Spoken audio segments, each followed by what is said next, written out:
In this devotional, I'm going to share with you 3 thoughts from Psalm 3, verses 1 through 8, where I'll answer the question, can God save me?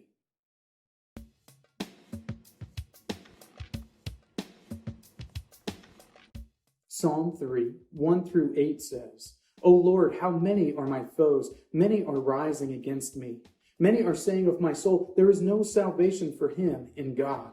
But you, O Lord, are a shield about me, my glory and the lifter of my head. I cried aloud to the Lord, and he answered me from his holy hill. I lay down and slept. I woke again, for the Lord sustained me. I will not be afraid of many thousands of people who have set themselves against me all around.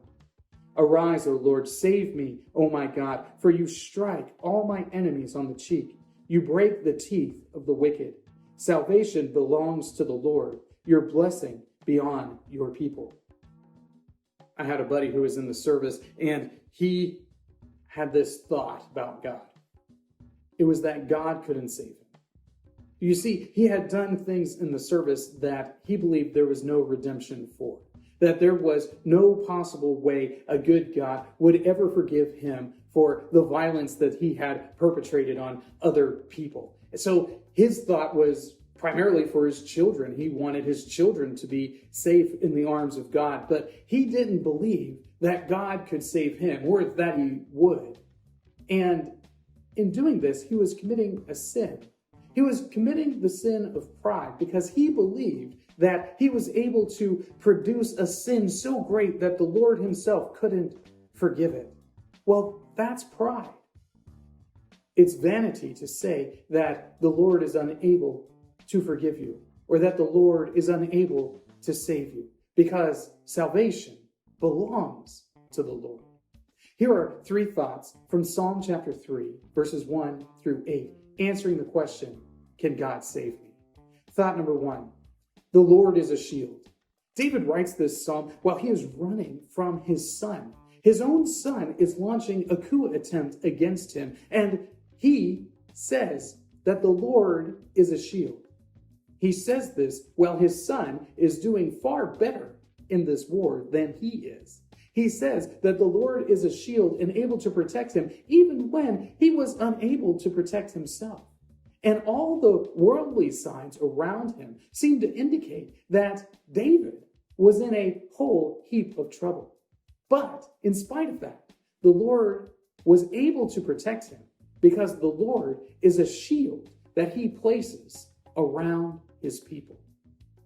The Lord can protect you. He can even protect you from the wicked things that you have done. Thought number 2, the Lord sustains.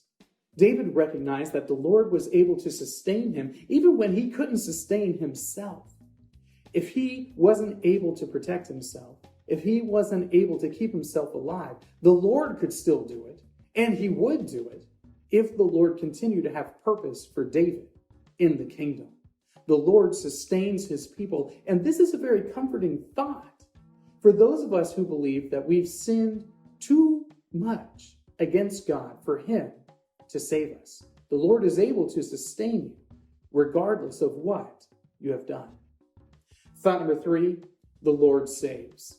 Salvation belongs to the Lord, and this is something that's absolutely beautiful. You and I can't say anything about who the Lord is able to save and about whether or not he can save us because salvation doesn't belong to us.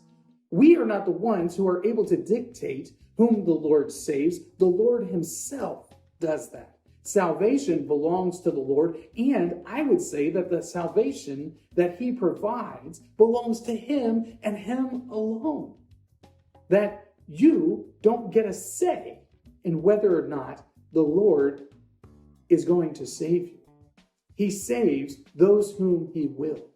He saves his people for his purposes so that he ultimately will be perfectly glorified here in the world. The Lord saves. So to answer the question, can God save me? Yes, he absolutely can. He can overcome any sin that you have committed because the righteousness of Christ and his sacrifice on the cross is sufficient for anything that you have done.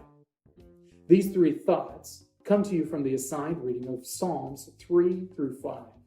If you'd like to read through the Bible with me, you can do so by subscribing to this channel, by clicking on the link in the comments, or by joining the Facebook group Through the Bible, where we are reading the text of Scripture together.